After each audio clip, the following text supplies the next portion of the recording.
Assalamualaikum warahmatullahi wabarakatuh. Perkenalkan, saya Imas, mahasiswa PPG dalam jabatan kategori 2 tahun 2022 di Universitas Sultan Ageng Tirtayasa. Pada kesempatan kali ini, saya akan memaparkan best practice selama mengikuti kegiatan praktik pembelajaran. Pada best practice ini, saya memilih praktik pembelajaran ke-1 dengan masalah rendahnya motivasi belajar peserta didik. Aksi ini dilaksanakan di UPT SD Negeri Lameta pada tanggal 13 dan 15 Oktober 2022 dengan tujuan untuk meningkatkan motivasi belajar peserta didik pada mata pelajaran matematika materi bangun ruang di kelas 6. Kondisi yang melatar belakangi masalah peserta didik yang kurang termotivasi dalam proses pembelajaran diantaranya guru masih menggunakan model atau metode yang masih berpusat pada guru, sehingga peserta didik merasa bosan dan tidak memperhatikan atau fokus pada proses pembelajaran. Untuk itu diterapkanlah model pembelajaran project-based learning berbentukan media audiovisual. Praktik pembelajaran ini menurut saya penting untuk dibagikan karena saya kira banyak rekan guru yang mengalami masalah yang sama dengan permasalahan yang saya alami. Sehingga praktik ini diharapkan selain memotivasi diri saya sendiri juga bisa menjadi referensi atau inspirasi bagi rekan guru yang lain. Sebagai seorang guru, saya mempunyai tanggung jawab untuk memotivasi dan melaksanakan proses pembelajaran ini secara efektif. Dalam praktik ini, saya menyusun RPP menggunakan model dan metode pembelajaran yang inovatif, menyiapkan media pembelajaran, menyusun LKPD, serta lembar evaluasi.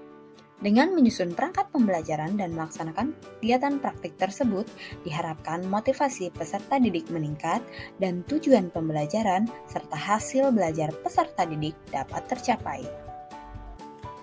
Ada beberapa tantangan yang dihadapi. Di antaranya, yang pertama, kurangnya motivasi dalam diri peserta didik sendiri. Kemudian, pembelajaran yang kurang menarik karena kurangnya model pembelajaran yang bervariasi. Sehingga tantangan inilah yang menyebabkan seorang guru harus melewati dengan berbagai cara seperti menerapkan model pembelajaran dan media pembelajaran yang mendukung. Dalam praktik ini tentu melibatkan guru sebagai pengaplikasi model maupun media dalam pembelajaran, dan tentunya peserta didik sebagai sasaran tujuan pembelajaran. Langkah-langkah yang dilakukan untuk menghadapi tantangan. Yang pertama, melakukan koordinasi dengan kepala sekolah. Yang kedua, melakukan kajian literatur dan wawancara dengan rekan guru, kepala sekolah, pengawas sekolah, dan pakar untuk merumuskan dan menentukan solusi yang tepat. Yang ketiga, menyusun perangkat pembelajaran mulai dari RPP, bahan ajar, LKPD, media pembelajaran, dan instrumen evaluasi. Kemudian melaksanakan kegiatan sesuai dengan perangkat yang telah disusun. Strategi yang digunakan yaitu dengan menggunakan model project-based learning yang diharapkan dapat meningkatkan motivasi belajar peserta didik. Karena model PJBL memiliki kelebihan diantaranya meningkatkan motivasi peserta didik untuk belajar, mendorong kemampuan mereka untuk melakukan pekerjaan penting, meningkatkan kemampuan pemecahan masalah, meningkatkan kerjasama antar peserta didik, serta membantu peserta didik untuk mengembangkan dan mempraktikkan keterampilan komunikasi antar peserta didik. Proses pembelajaran dengan menerapkan model pembelajaran project-based learning diantaranya yang pertama, menyiapkan pertanyaan atau penugasan proyek. Tahap ini sebagai langkah awal agar peserta didik mengamati lebih dalam terhadap pertanyaan yang muncul dari fenomena yang ada. Yang kedua, mendesain perencanaan proyek. Sebagai langkah nyata menjawab pertanyaan yang ada, disusunlah suatu perencanaan proyek.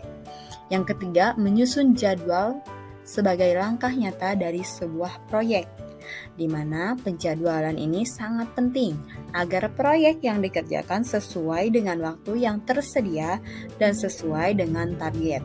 Yang keempat, memonitor kegiatan dan perkembangan proyek peserta didik, mengevaluasi proyek yang sedang dikerjakan.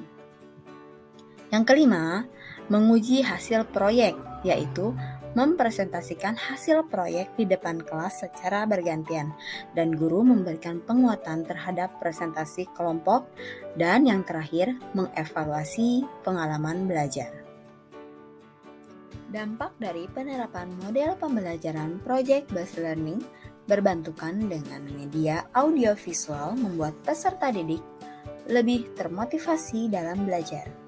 Pada kegiatan pembelajaran, motivasi peserta didik meningkat. Hal ini terlihat saat peserta didik aktif dalam membuat proyek kerangka bangun ruang. Mereka membuat kerangka dengan semangat dan menganalisis sifat-sifat bangun ruang tersebut bersama kelompoknya. Rencana tindak lanjut dari praktik ini, saya akan lebih kreatif dan inovatif dalam memilih model, metode, dan media pembelajaran sehingga dapat menciptakan pembelajaran yang dapat meningkatkan motivasi, aktivitas, dan hasil belajar peserta didik. Terima kasih telah menyimak video ini sampai akhir. Sampai berjumpa pada video berikutnya. Wassalamualaikum warahmatullahi wabarakatuh.